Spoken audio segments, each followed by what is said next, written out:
Bonjour and welcome to this edition of How to Write. I'm Matt Windle, professional boxer, former Young Poet Laureate and Poet Laureate of Birmingham, and today we'll be looking at how to write rhyming couplets. So let's get started.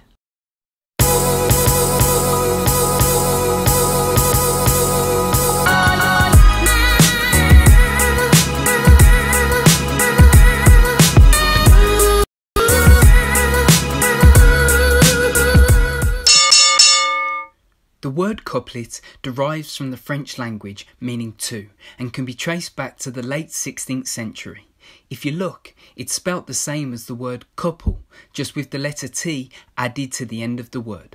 So a couplet means two rhyming words or sentences, and if you're not sure on what a rhyme is, then go and check out my How to Write Rhymes video and come back to this video later on.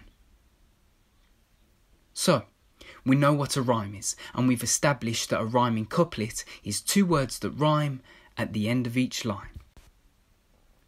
Rhyming couplets have no set length or syllable count, so you can have a 2-beat, 3-beat or 4-beat rhythm, also known in poetry as feet.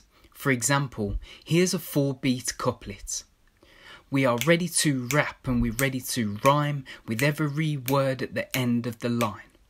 A 4-beat rhythm usually has between 8 and 15 syllables per sentence, depending on your rhythm and tempo when delivering the lines.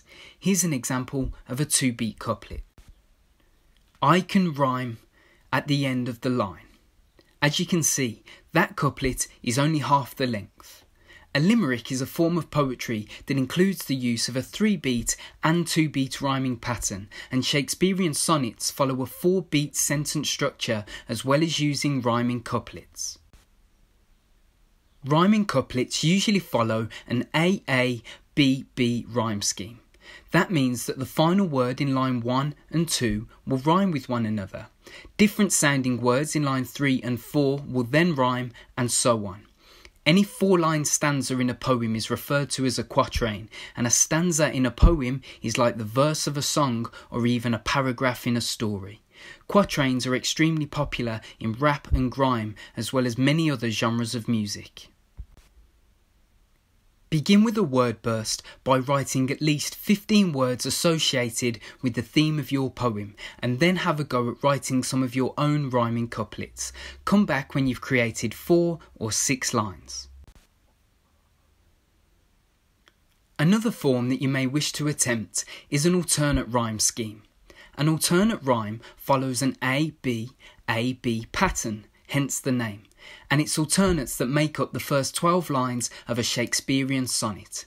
If you'd like to know more about sonnets or the alternate rhyme scheme, then check out my How to Write Shakespearean Sonnets video. An alternate rhyme sounds a little something like this. I encourage young people to play with words, to open their minds and let the ink flow, rhyme every line or second or third, you pick the way your poem will go. Pause the video here and have a go at writing an alternate rhyme quatrain.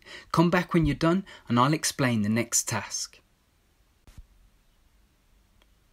The final rhyme scheme that I'm going to talk to you about is an enclosed rhyme.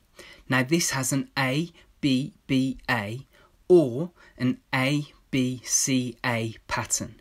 This means that lines 1 and 4 will always rhyme, but lines 2 and 3 can rhyme but don't necessarily have to. If the middle lines do rhyme, then it's B-B, and if they don't, then it's B-C. Here's an example of an A-B-B-A enclosed rhyme. I want to hear poetry written by you. Pick up the pen and write on the page. Keep them a secret or say them on stage. Words can help others when they're feeling blue. And here's an example of an A-B-C-A enclosed rhyme. Whether you type chapters or write a verse, be creative and scribble words down. Just enjoy expressing yourself. It doesn't matter what you write first. Limericks are similar to enclosed rhymes and also use rhyming couplets. You can discover more about them in my How to Write Limericks video. Get ready to pause the video and write 2 of your own enclosed quatrains, the first with an A-B-B-A pattern and the second with an A-B-C-A pattern, and then come back to me when you're ready to move on. If you'd like to add greater difficulty to your couplets, then you can incorporate a poetic device known as internal rhyme. An internal rhyme occurs within the middle of either single or multiple lines of verse. For example, if we said, "I'm going to teach you all how to rhyme with each word at the end of the line." Rhyme and line are our couplet end rhymes, but the words teach and each are our internal rhymes. Here's another example of internal rhyme. Let's see if you can spot it. It's important that you have faith and believe in yourself. You're not a waste, you'll achieve great wealth. Did you notice it? Maybe you could pause the video here and talk to the person next to you to try and identify the internal rhyme.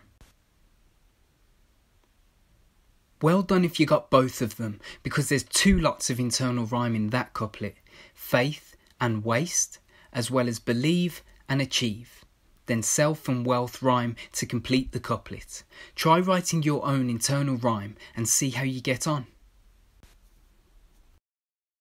Rhyming couplets can be about anything, so just write about something that you have a passion for and have fun doing it. Leave your couplets in the comments and I look forward to reading them. Au revoir.